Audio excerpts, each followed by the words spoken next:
This evening's Dharma talk is based on a teaching by the 19th, 20th century teacher Ju Mipham who was a master in the Nyingma lineage of Tibet. It's called the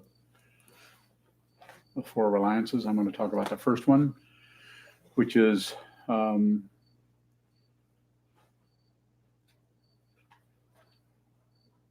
rely on the teachings, rely on the instruction, rely on what is being pointed out, rather than the personality of the one who is pointing. So this doesn't mean you might not be magnetized by someone who's a teacher, but at some point, look at where that teaching person is pointing to about the teacher, him or herself. So that's sometimes difficult to do because part of that is our own hopes and fears, our own judgments about ourselves, judgments about others, and we tend to do the same thing with a teacher. So some kind of idealizing, sometimes called guru worship or something like that. And it's not that there shouldn't be some devotion to that person, but it needs to go. It's not where you totally give up your personality, like is sometimes thought in various writings on the topic, where someone totally turns their life over. And even in Tibetan Buddhism, there are forms where that show up where this turning oneself completely over to the teacher shows up there. I don't think that's what Ju Mipham meant for people to do. And it's perhaps that was going on in that time that he was alive. So maybe that's why that particular teaching showed up for him to talk about. So look at where the teaching person, the teacher, is pointing. Look at what they're pointing at. If they're a true teacher, they'll all be all about pointing that out, helping you train your mind, helping you to see what is fundamentally true, and not particularly using their charisma, if they have any, to just magnetize or get control of you or get control of anything or get praise or become famous.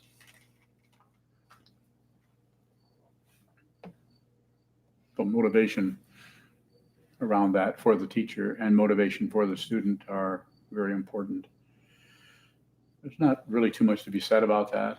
I was asked to talk a little bit about those reliances, and the next three I'll talk about at another time, but I'd like to use this as an opportunity for you to ask questions about the student-teacher relationship if you have them. There's a lot of misunderstanding out there, and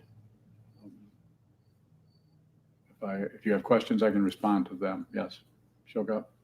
Sometimes you say you need to meet the teacher so you can leave the teacher. Yes. What's leaving the teacher? So Trungpa Rinpoche, that's a teaching of my teacher, my first teacher, Chogyam Trungpa Rinpoche. And in his book, The Myth of Freedom, he says in the chapter on, I think it's on the teacher or the guru or something like that. Does anybody know which chapter that's in? Where he says, is it that chapter or is it another one? The guru, that's in Cutting Through. Okay, that's in Cutting Through. Well, you study that book a lot, so you probably would have a good idea.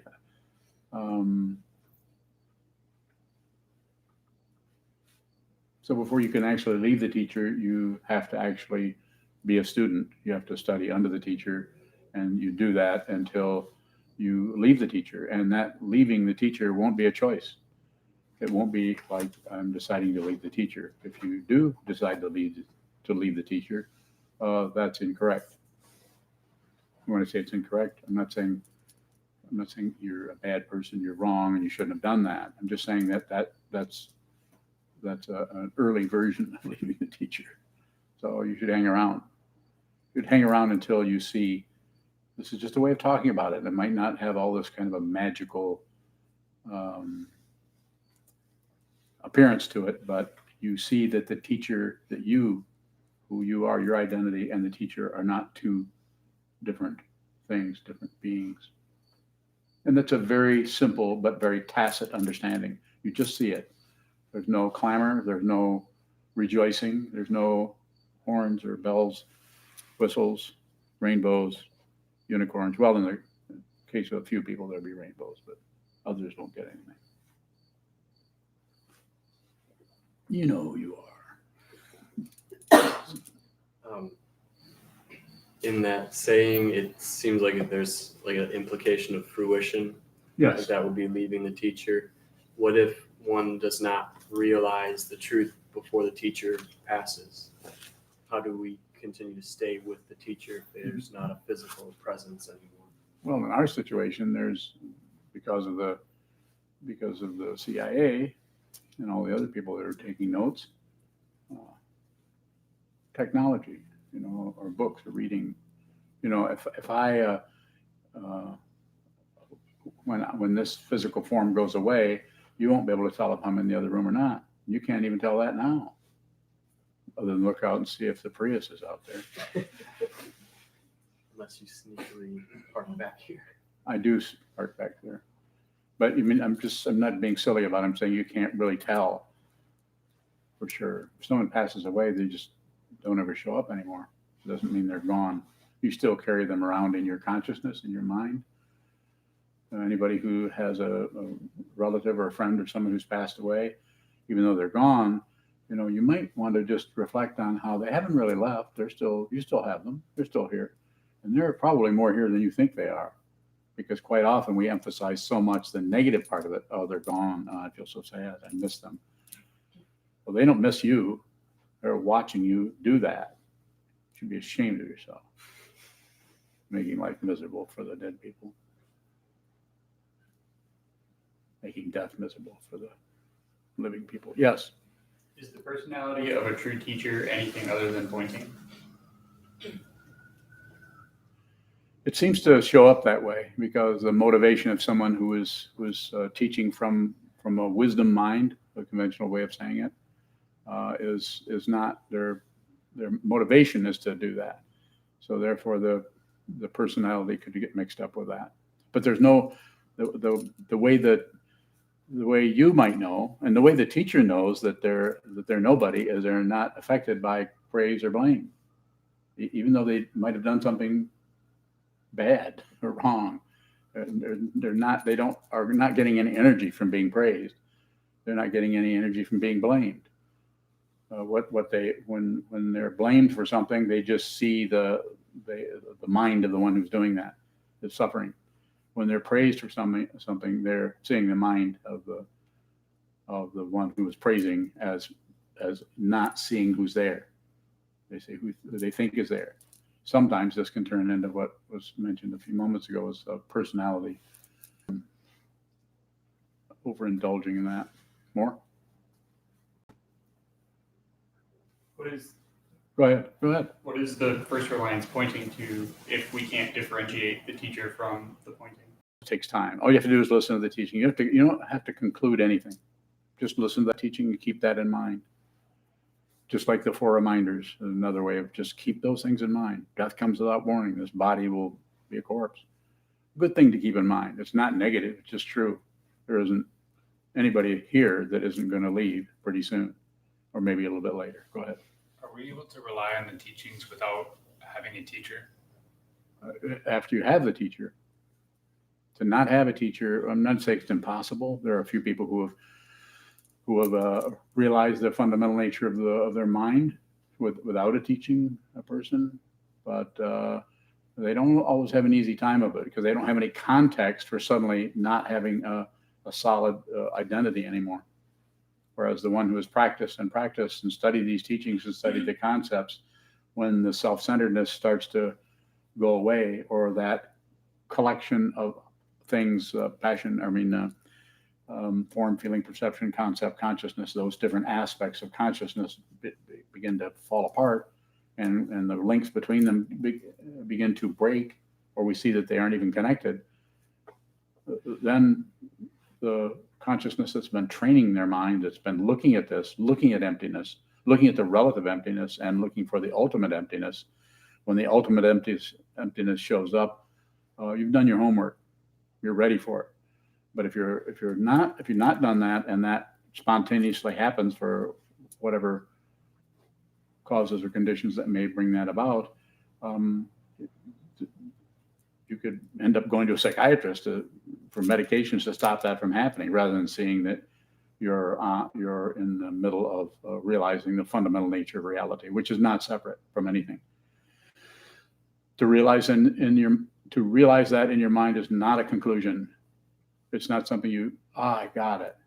Not it. If you're doing that, then you have more work to do. If you think you're awake, you think you're enlightened, you think you're realized, this is incorrect. There's just more work to do. Yes. Junju. Could you say what the Four Reliances are? She can.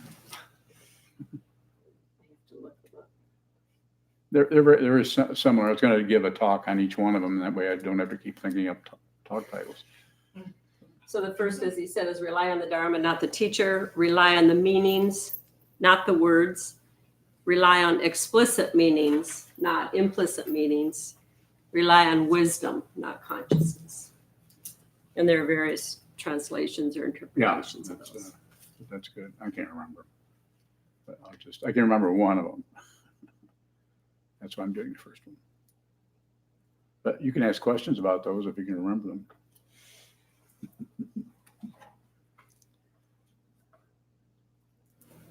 Jessica in Whitmore Lake has a question. Certainly. How should we work with it if it looks like the teacher has misunderstood us? Should we always assume the teacher has seen us better than we see ourselves? Very good question, Jessica. So I would say don't ask, if you run into someone that you think might be your teacher, especially in the Buddhist lineages, if you meet that person, if you're not completely positive, without a doubt, go the other way. And if the teacher is trying to convince you of anything, red flags should go up. So many of them should go up, you wouldn't be able to see the teacher. Don't believe in any propaganda from any teacher, even if they're a Buddhist, even if they're wearing this outfit. And also, excuse me, don't disbelieve it, or don't look away, but sit down, stay there, stay around, and keep looking at that teacher. Watch every damn thing they do, and notice the way your mind will evaluate everything they're doing. You're looking for some kind of a defect. Huh?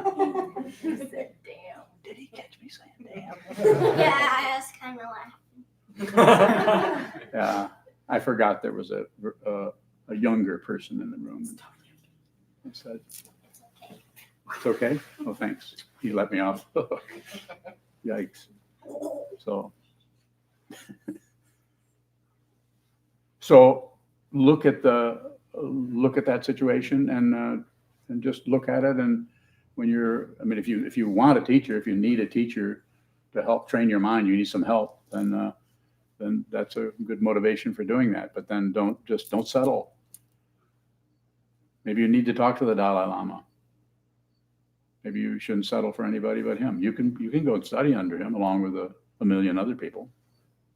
Good luck getting an interview or being able to even talk to him face to face for more than 2 or 3 minutes in private. It would be very unusual because he has so many students, not only monks.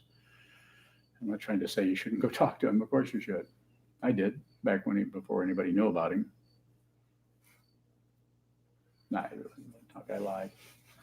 He just sat there and looked at me, and I didn't know what to say. So I'm going to follow up on a little bit more on Jessica's question. I would say, if you're sure, and I know who I'm talking to, I know who asked the question. So, and if you're absolutely sure, then ask to be that person's student, but don't ask unless you're sure. And this doesn't mean that it means that you're ready to accept whatever that teacher does as a teaching.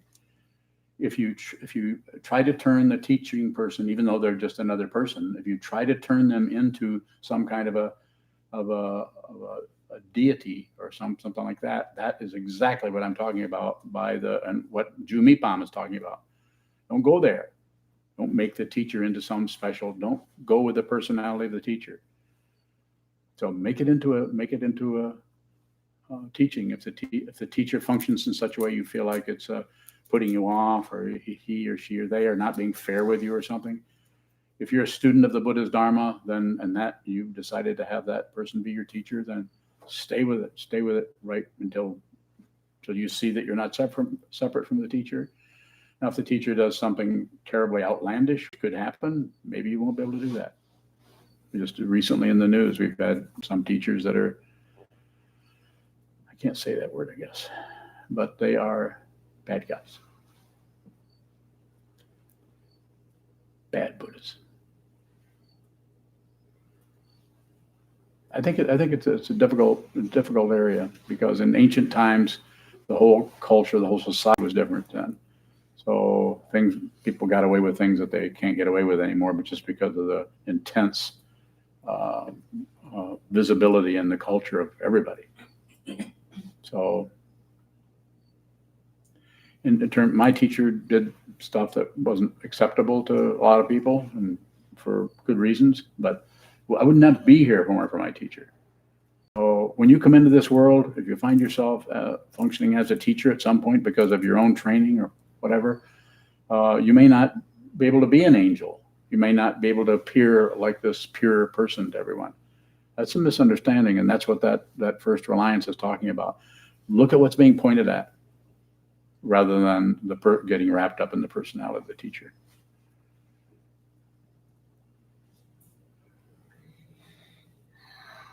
And Jessica, if you have another question around that, I'd be happy to respond. In the meantime, she has one? Good. If we are certain about the teacher, should we assume they always see us better than we see ourselves? Don't assume anything. Assume nothing. Assume nothing. But whatever the teacher says or whatever comments that they may make, give it the benefit of the doubt. You don't have to believe it. But, I don't ask anybody to believe anything. I usually say it the other way around. Don't believe a word I say. Say it over and over again. And I mean that. But if you're in here, you could consider it, but don't believe it.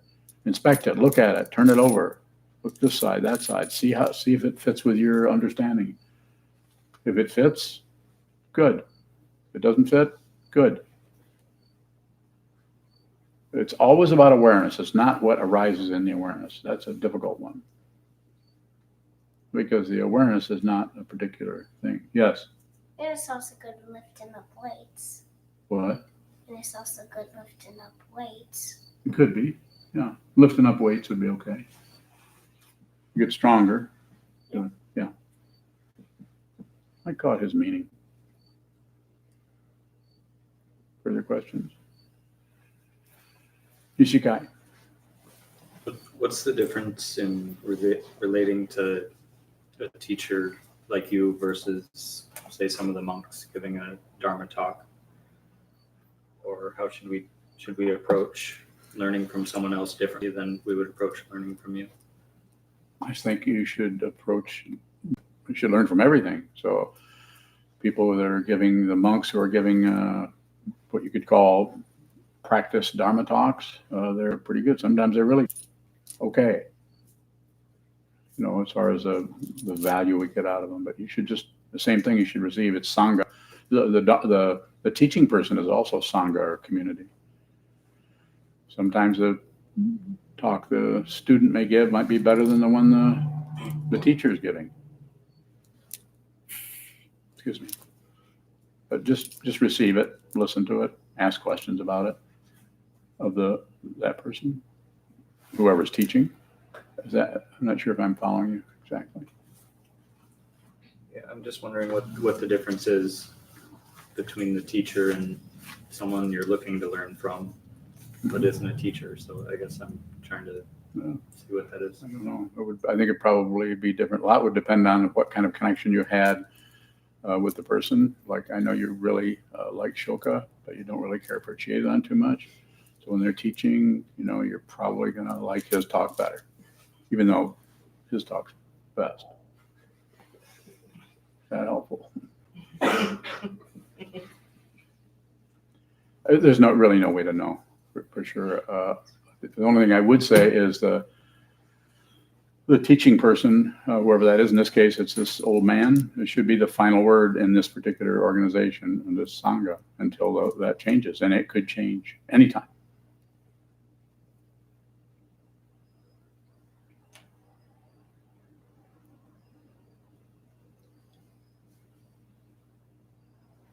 At the end of the talk.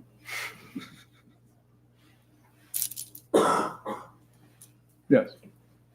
Or when you say to watch the teacher's actions like a hawk or pay attention to what the teacher does, is that true of other people also?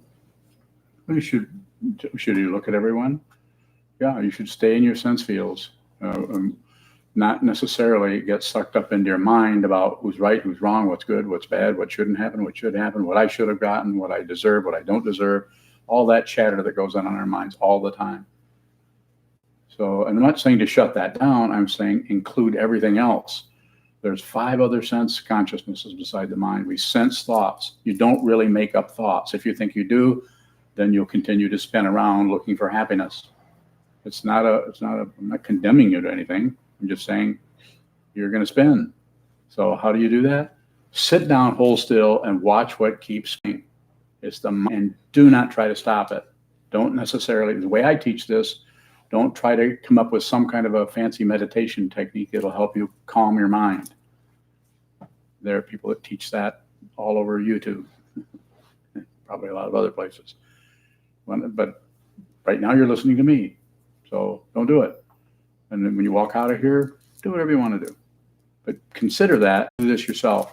And the simpler the better. The technique needs to be very simple, not exotic Tibetan techniques.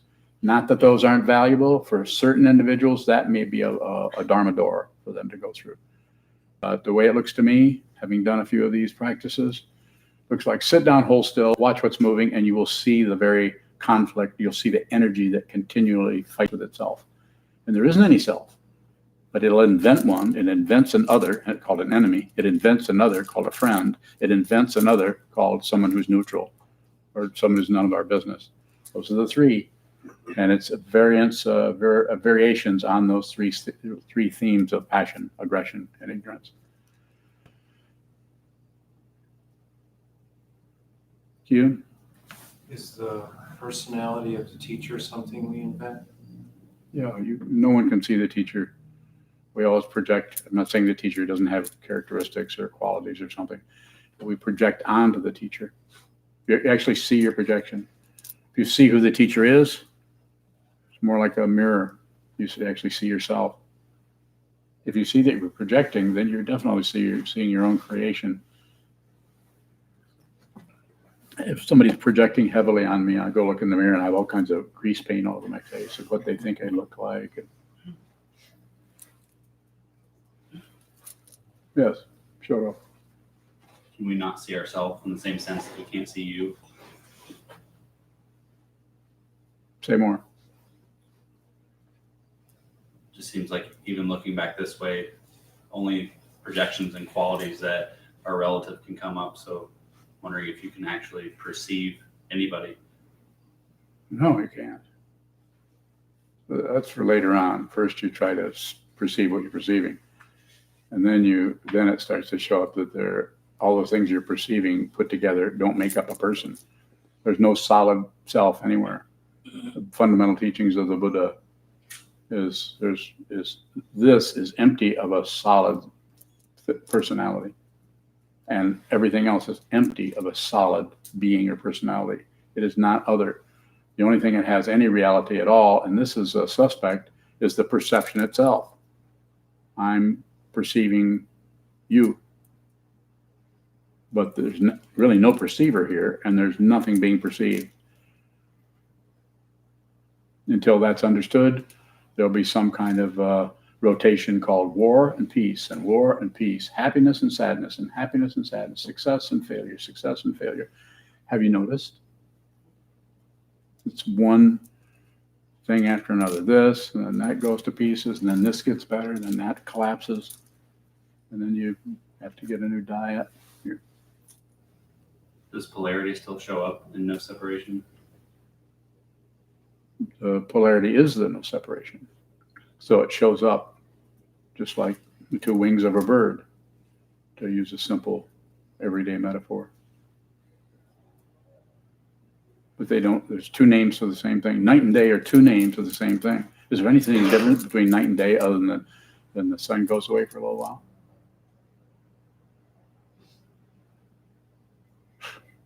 We make such a big deal out of it. Yes. How does the boundary between meditation and post-meditation begin to dissolve? We see that craziness and insanity and awakening and sanity and Buddhahood are not two different things. If you think they're two different things, you'll continue to spin and look for happiness elsewhere. Happiness is your birthright. You're already happy right now. I'm not talking about that kind of happiness that is some kind of a titillation of the nerve endings, or something tasting really good. It might be, probably will be, could be, and actually is both. It's both sweet and sour, good and bad, up and down, back and forth, all the polarity. Join nothing, reject nothing. Don't go to war with anything. Don't go to peace with anything. Going to peace with something can get you in more trouble than going to war. Going to war is obvious. You're going to go to war with something. Aggression's obvious. But the other one is sneaky, because it actually thinks it's right to go to peace. But it's not particularly a good idea. It just creates more tension. Anyone that doesn't understand, ask me a question about it, and I probably won't understand either. Michelle. How does the going to peace create tension? Because you're opposing war, and to the person, the community, the aggregate that is at war sees you do that, depending on how you do that, and it looks like a challenge to them. So they ramp it up, because it starts to lift out of the actual warfare into the ideology or ideology of the war. We see it all over the place in the political system. It's a mess, because people don't take care of each other. Don't realize that we're all in the same canoe. Instead, there's polarity. It's intense polarity, and it's increased by going to peace and trying to be the opposite of everything we see. Parents do it with their children. They think they're better than their children, so they think they're the ones who need to train them, even though they didn't get good training.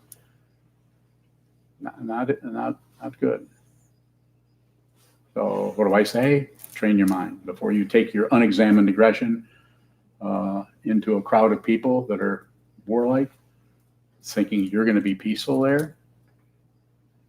First find the aggression that's buried in here or in here, and let that air out a little bit first, so that aggression doesn't get triggered by the craziness in the world. So it's a simple idea. Shut up. Is the Dharma teacher always on the clock? You mean like $10 an hour or something like that? You don't get paid. That's true, I don't. What? I was thinking about time, or got to get to the Dharma talk. Is everything, thinking of having you around, we get to see you in a lot of explicit temple stuff, like Jumping from roof to roof.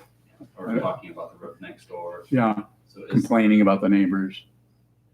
Those kind of things. Okay, go on. If we're around you when those things are happening, is all of that a teaching for us? It certainly is. And it's not that the teaching person is deliberately doing something certain so my students will benefit from my wonderful wisdom. It's not that. It's just a fundamental situation.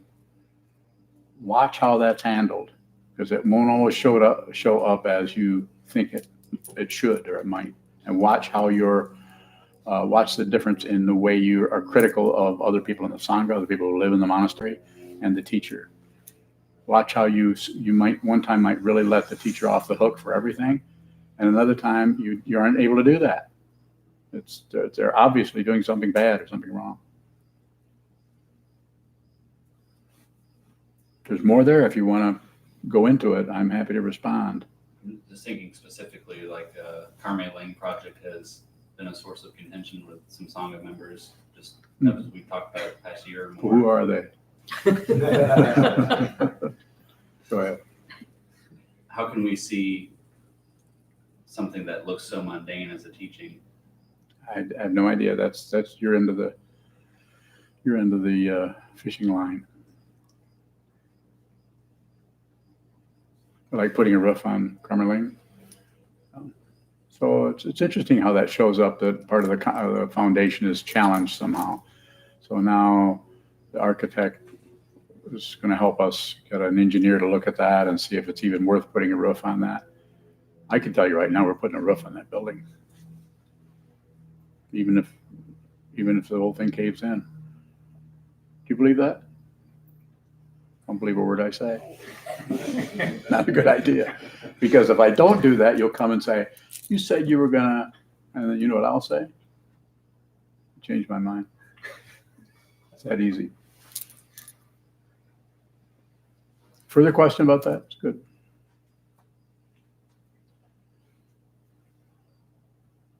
Anyone else? Ju. Question from Jim and Miss Keegan. Yeah, Jim. When someone comes and is expecting to be taught the relaxation techniques you mentioned, how might I respond? Well, it would depend on what kind of energy is coming there. They're expecting that, and then you could talk about you could meditate by, if you really need to, if you're really upset, you could meditate by sitting down, holding still, and closing your eyes, maybe following your breath a little bit. You could teach that. I mean, if a person is really having a difficult time, we could start them there and then talk about what that's about, that's getting you to calm down. But at some point, if the person is interested in finding out what their fundamental dilemma is about, what their life is about in a deep way, then they could open their eyes and look at the wall, look at the floor. And so you could just work with them where they're at. Some people, if they come to your group there, Jim, they're probably ready to hear this teaching. And say before, it's like if you use the metaphor of the drugs, the whole drug world, the pharmaceutical, they don't have drugs that cure things. They have drugs that cover up symptoms. That's why we're in such a mess, because it makes so much money to stop the symptom rather than go in and deal with the actual issue. Obviously not a medical person or a doctor, but I've been on lots of medication for a long time. And it's really aggravating to see what that is, to see that one drug I was taking for 15 years because of acid reflux, omeprazole, that covers it up, but doesn't deal with the problem. That still have acid stomach. That's a proton pump inhibitor. Isn't that what it's called? Yeah, it covers that symptom up so you don't feel like you have that, except your stomach, you're still in really bad health. It's just the symptoms are hidden. And to me, and I'm not saying every kind of medicine, just do this. Look at the squirrels. Be one. Hold your fingers like this. Be one with the bunny rabbits. I'm being sarcastic, of course, but I'm saying there's some of that going on that, and I'm not saying there aren't some people maybe should be doing. They're not ready to do anything else. So that have to acknowledge and be respectful of that too. But if you really want to go deeply into this issue of personal confusion, passion, aggression, ignorance, jealousy, depression, they keep covering up the depression. And if you go to a therapist, psychotherapist, they'll try to unravel your mind that is in knots. I'm not saying that couldn't be helpful. A little bit of that might work, but you need to heal yourself. I'm going to use that. You need to sit down and look at the dis-ease yourself. You don't even have to be a Buddhist. The only reason we have this structure is because it's very hard to do this with no lineage, no teaching, no history of people doing this over and over and over for 2,500 years. And people who do this kind of a practice, there's no guarantee, but quite often if they do it long enough and insistent enough, they clarify the original confusion that came into the world as a human being. And they're actually, if they have the karma that brings that about, they might even help a few people. So Jim, meet them where they're at. If they want that, then meet them where they're at. But also let them know we can do this for a while, but at some point you're going to need to open your eyes, stop following your breath, stop counting, and just watch the spinning of the mind, and not interfere, not stop it, not encourage it, and not turn away from it. Those seem to be the three. And in that way, the crazy mind, it gets its fuel from hiding out from the nature of confusion by pretending to be happy, pretending to be okay. One of the sneakiest forms of this is pride. Either the pride that's all puffed up and thinks it's pretty good, doing pretty good, or the pride that goes the other way that thinks I'm the worst person who's ever lived, and I'm not worth anything, and I'll never succeed, and not worth it, and I might as well go end my life. We've got all kinds of time. Give me a really long question. Sokuzan?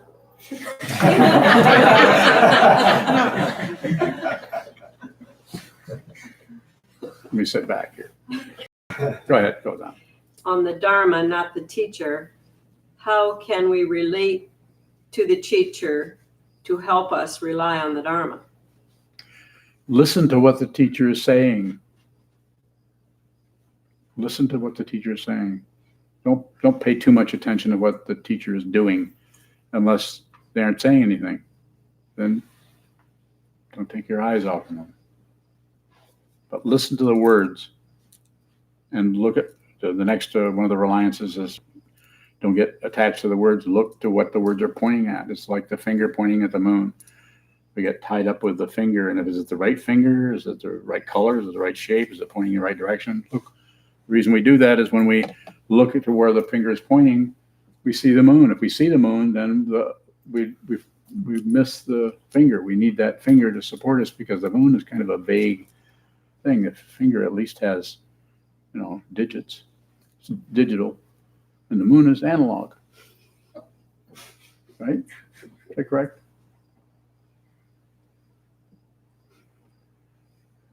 Probably wear that metaphor out pretty soon. So listen to what the teacher is saying. I say, don't believe anything I say. I'm not saying don't listen to me. I'm not saying the teacher said that, so choo-choo. If there's a misunderstanding of something the teacher is doing, you often say give the teacher the benefit of the doubt. Mm-hmm. It seems like that could look like ignoring what the teacher is doing and just saying, well, I'm just going to go with whatever the teacher is doing. Good. So how do we actually give the benefit of the doubt without ignoring? You give the benefit of the doubt without the statement you just followed up with. The benefit of the doubt was open. Give them the benefit of the doubt. That means you're still watching it come and go and come and go. But what did you say right following that up? Without ignoring it? No, the other thing you said. Anybody remember what you said? You said, you made a kind of a comment that signified that what you were doing is you're coming to your conclusion about it. Oh, I'm just going to give them the benefit of the doubt. Like you stopped watching the situation. I don't remember what your words were. Why don't you just repeat what you said? We'll do that later. I'll meet you on the roof and we'll discuss it. We'll watch the moon. I'll point at the moon and then I'll jump. I don't think you can walk on the roof right now. Is giving the teacher the benefit of the doubt a form of ignorance? If you don't do anything else but that, just don't come to a conclusion. The teacher says purple is the combination of green and pink. Give them the benefit of the doubt. In other words, look at that and feel that feeling of saying, "Oh, that's not actually true."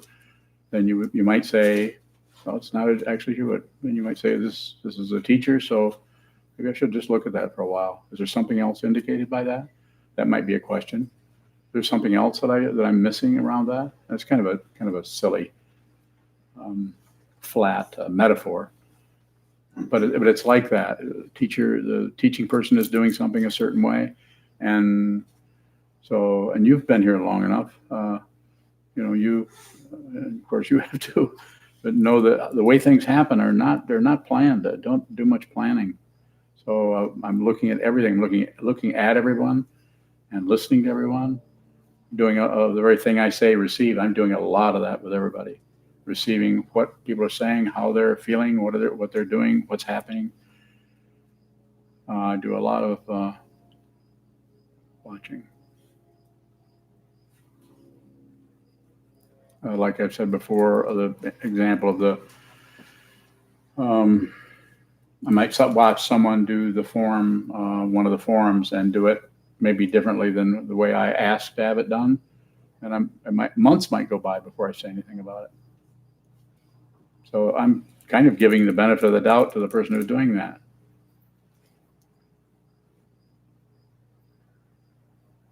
True.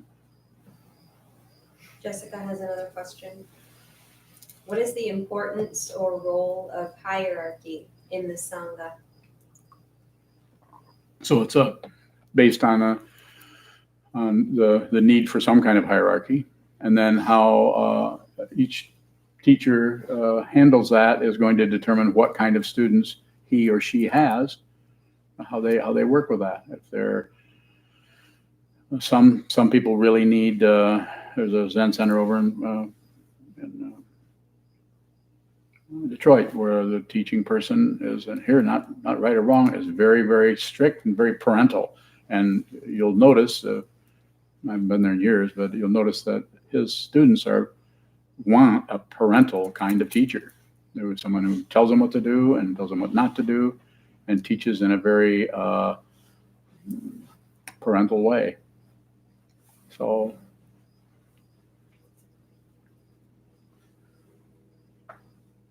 I think it just comes out of the organization. It comes out of the teacher. It comes out of, could be how the teacher was taught, and maybe in the situation that we're in here, it's not like I was taught. I was not taught the way I teach is not the way I was taught. It's actually helped me see not to teach that way. But Trungpa Rinpoche, when he came to the United States from Tibet, came out of a medieval society, ancient Tibet, was raised in the 1940s, and so Tibet was still on its own then, so it was a medieval society, and he was not treated so well. My understanding, if you read Born in Tibet, it tells a little bit about his upbringing, which was very strict and very parental and very harsh. So there's big hierarchy there. If you don't have some kind of hierarchy, then the situation will fall apart. If it gets too, I don't know, democratic or something, there needs to be some kind of a hierarchy. The leaves of the tree, to use a metaphor, don't really know how to be roots. The roots need to be roots. The trunk needs to be the trunk. The leaves need to be the leaves. So we have the Buddha, the Dharma, and the Sangha. The teaching person, what is being taught, and the Sangha, or the community of people who are trying to understand the teaching of that everything is dependently arisen, that everything appears without a self and without an other. And then the other one is everything is suffering or conflicted or in distress. And you didn't say part-time. It's there all the time, but quite often we can get away from it by pretending something else. So there needs to be some kind of a hierarchy for that to happen.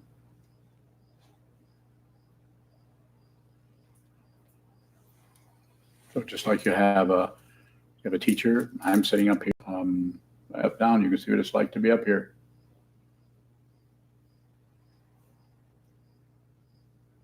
No volunteers.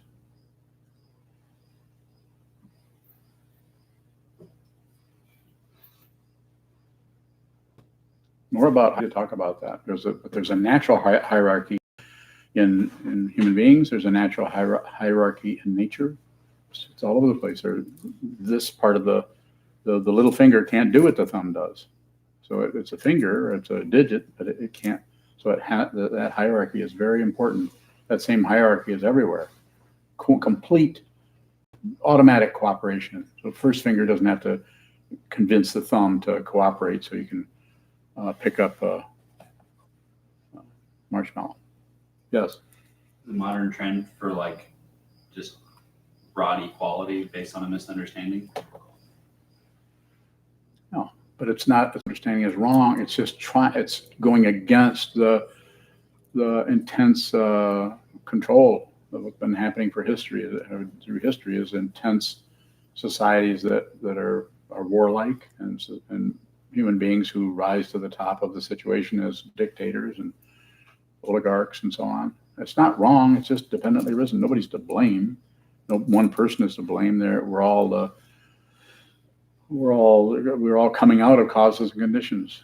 Just like this situation comes out of a 2,500-year-old tradition, along with lots of other things that contributed to that. Yes. How would hierarchy differ from a misunderstanding of what may be perceived as power?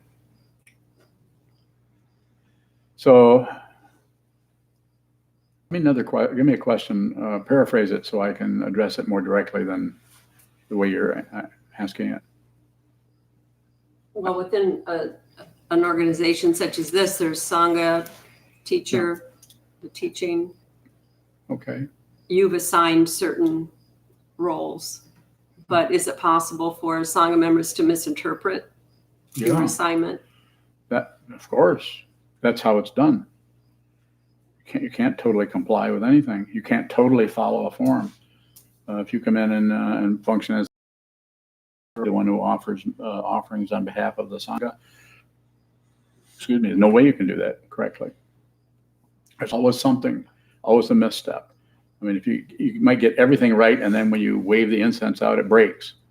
And then, or you put the incense in and it's very straight and you back off and it goes, well, then you have to come back and straighten it back up again 10 times. Go ahead. I guess the question is then how to work with what may be perceived as a misunderstanding of the hierarchy, where it's perceived as power as opposed to a necessary By who? form. By who? Maybe a practitioner who comes in And if they're perceiving that as power, there may be some kind of power happening, and also might be their projection of power coming out of being exposed to some kind of manipulation through their life. It might be an actual perception of it, and it also could be, instead of seeing what's there and maybe projecting things onto it, there might be a little bit of power going on there that might be accurate in some way. Bound to be something. If somebody, the shuso or the ino comes to me and asks me something, how do we handle this and this and this? I'll say, they say, I'm going to do this. I don't do it that way. Don't do it that way. Take care of this first, then come back to that. And the person that's asking that might not be seeing. They might know something else about this situation. But I'm also just as likely to go the other way around and completely put something in someone's lap, because I think several things. I think they might need to work with that. And I also might feel that they'll do a better job than I would. So I have no trouble delegating. And I don't have to make every decision here. Is that? So I want this to run itself.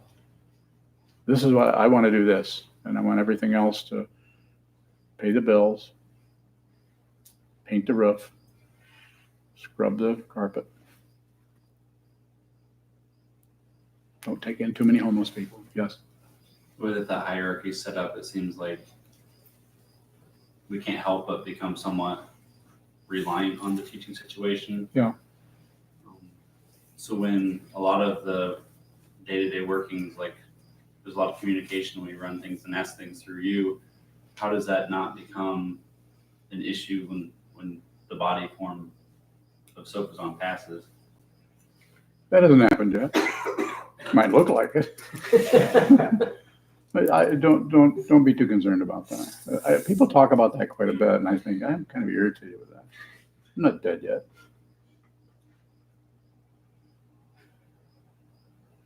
No, it's a valid thing to think about.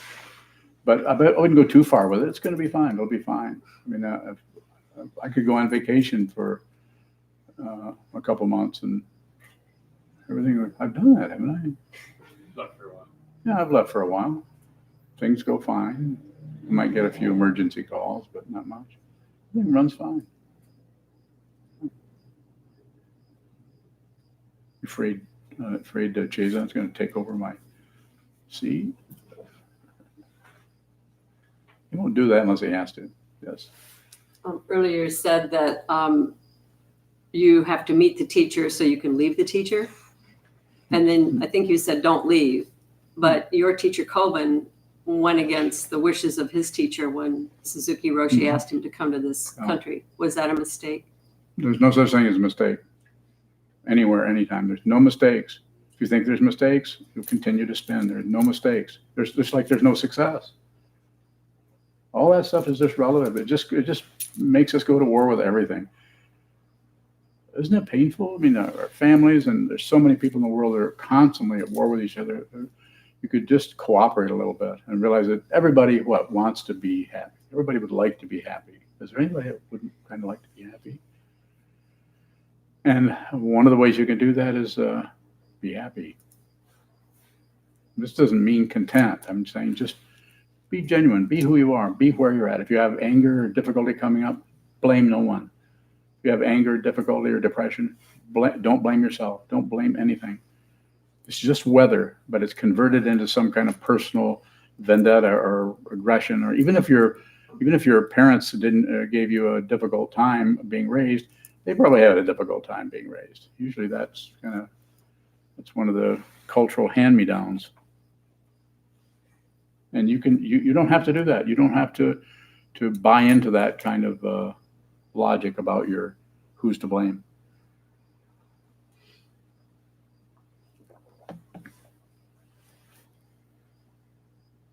Any other questions?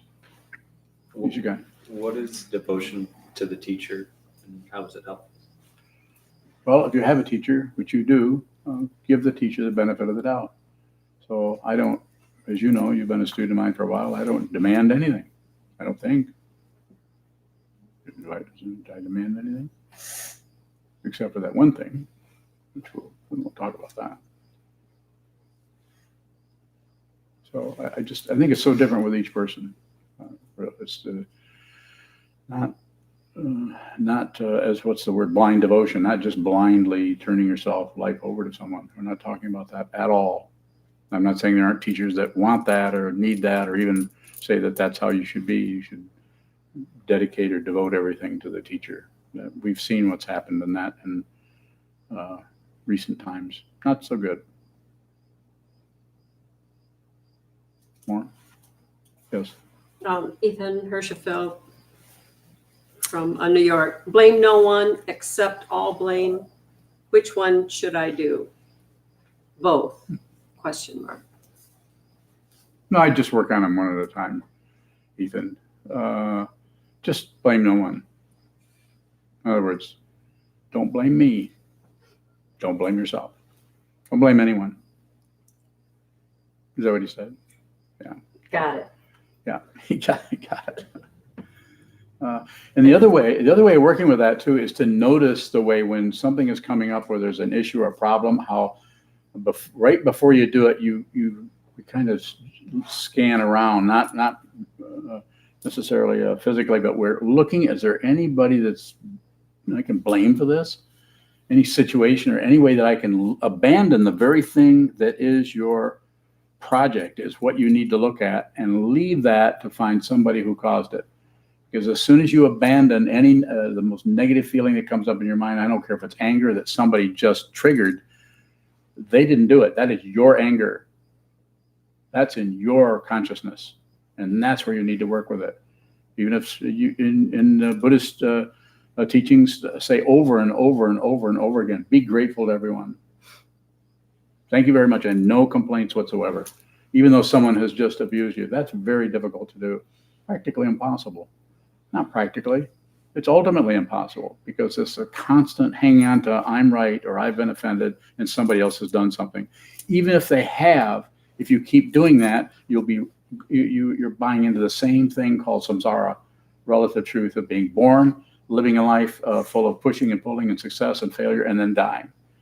Before this body mind is sitting here goes, or is on the internet, goes back into the 6 sense fields, 5 sense fields, or elements, dhatus, or whatever you call them.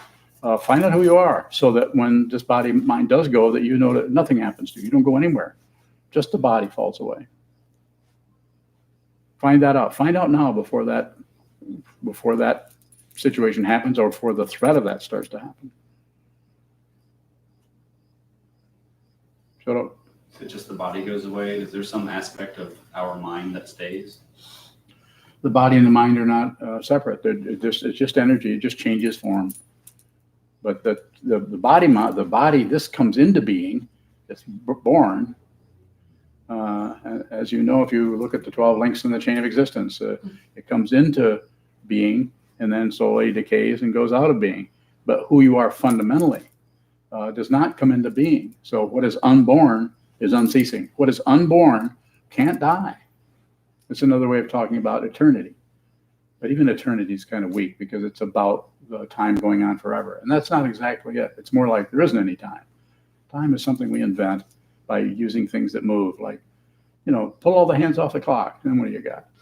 Does time go away? Both of you guys think it does? Go ahead, Sato. Is the student-teacher relationship kind of a recognition of natural hierarchy? Yes, it is. The teaching person, if they are a true what I call a true teacher, in other words, they're teaching out of an understanding, not out of just something they read somewhere in a book, that they're passing on to you like you would in a history class, or not that there's anything wrong with history classes or any other kind of relative wisdom. Of course, it's powerful, but ultimate wisdom has to come out of wisdom. It has to come out of the way. It doesn't come out of a solid being. There's no individuality. The personality might look very strong and might look ridiculous, but the teaching itself is pure and comes from no one in particular. More? Thank you. Mm-hmm. Shut up. So when the body drops, does the relative aspect of the mind drop too, like the personality and tendencies? May or may not. Some of those tendencies that didn't even show up in this lifetime may come from some other place. This is the only thing that's holding your personality together, is this body-mind complex that is going through an apparent time and place that is in a particular realm. That's the only thing and even that, some people are more porous, and other energies can come and go. I don't happen to be one of those people. I'm not porous. I'm dense. You're more porous. And so it's just a way of talking about it. It doesn't mean that this is this or this is this, or we're not separating it out in a way to try to get some control of it. But just that's why I say over and over again, just receive whatever's happening. Receive it so far as you can. Just receive it without adding any comment or addition of judgment or value, or don't do anything with it. If it needs to have value, it'll just show up on its own.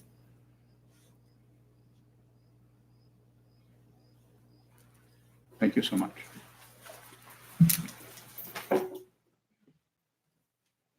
We'll stand and dedicate the merit in the back of our red chant books. I'd like to remind everybody about the donation boxes in the hallway.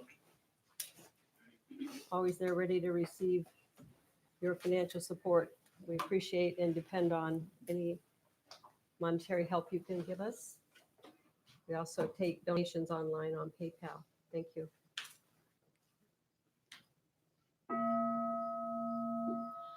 May the merit of this penetrate into all places, so that we and every sentient being together can realize the Buddha's way.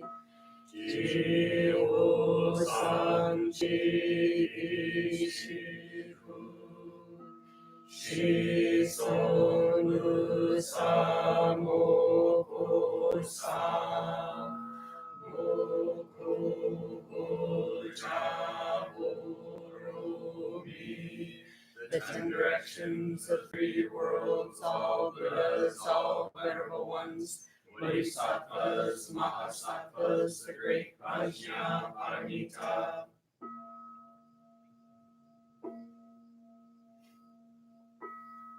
O Buddhas and Bodhisattvas of the ten directions of the three times, please hear us. Please come down out of the light and protect Sokukoji Buddhist Temple Monastery, our Sangha, families, friends, and visitors.